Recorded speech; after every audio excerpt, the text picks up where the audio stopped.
Hi folks, Mike here from Random Acts of Cooking, and it's early in the morning. It's about 7:15, and I have thawed from the freezer what is called a BFR.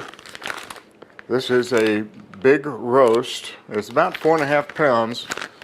I checked it. It does fit in the slow cooker. So anyway, let's just get to it and cook a roast for about 8 to 10 hours. All right, let me show you. Okay, what I'm going to do is I'm going to be seasoning this roast today with, I don't know if you can read it, I'm reading upside down, Rio Grande gourmet seasoning. This is a Monterey steak seasoning. And it's got onion, pepper, garlic, and a couple of other little things in it. But first, my theory is, and I tested this out many years ago, I have 4 small red potatoes, 10 baby carrots, and a half of an onion chunked big. This is going to go on the bottom. During the cook, since this is going to be in here for 8 to 10 hours, this stuff will turn to mush, and that mush makes a really good sauce to go with this roast after all the meat juices and stuff get inside here. So that's going on the bottom, and so I don't burn the vegetables, I have a half a cup of water that I've dissolved some better than bouillon into. That's just going to go on the bottom. Now this 4.5 pound roast is going to sit on top of that and cook down, and all these meat juices and stuff will combine with the vegetables and make that really good sauce gravy thing, and I'll show you that when it's done. And now we'll sprinkle on some of that Monterey steak seasoning.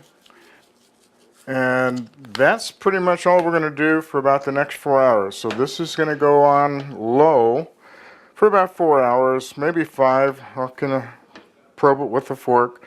Then I'm going to actually put some more vegetables in here for the last part. But I want to get that stuff on the bottom dissolved to make that good sauce on it. Alright, that's it for now. We'll see you in about 4 or 5 hours. Okay, here we are, a little over 8 hours into it. I will confess that I put it on high for the last 4 hours, and I just steamed up my lens because it seemed like it was taking a bit too long to cook. I had to clean my lens off. Okay, got the lens clean. I added potatoes and carrots and onions on the top of this at the 4-hour mark.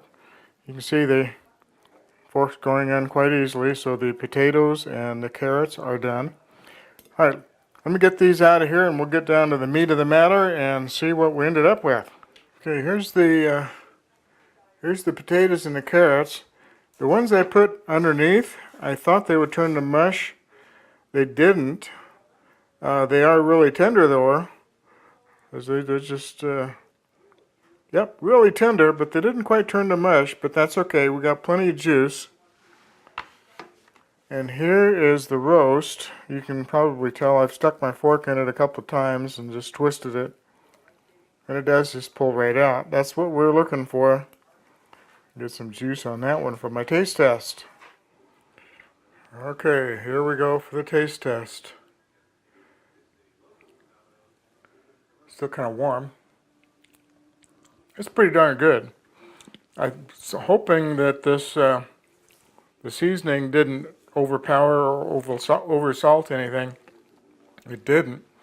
Seemed like it came out just right. I'll try just a little bit of the potato and a carrot. What the heck? Let's get a little piece of onion in there too.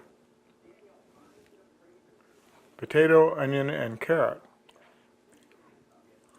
Not quite sure how to explain it, but it did pick up the flavor of the roast, the juices, and a little bit of the seasoning.